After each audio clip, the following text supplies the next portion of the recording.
ये भाई कलेजी भी तैयार होनी पई है भाई। मंडी ने अंदर है देखो भाई माशाल्लाह जबरदस्त कलेजी है।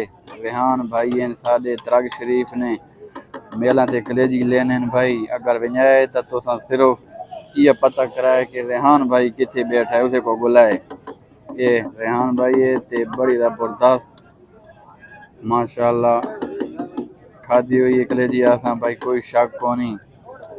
बहुत जबरदस्त कलेजी होनी है। रेहान भाई के रेट होना है प्लेट ना आजकल मसलन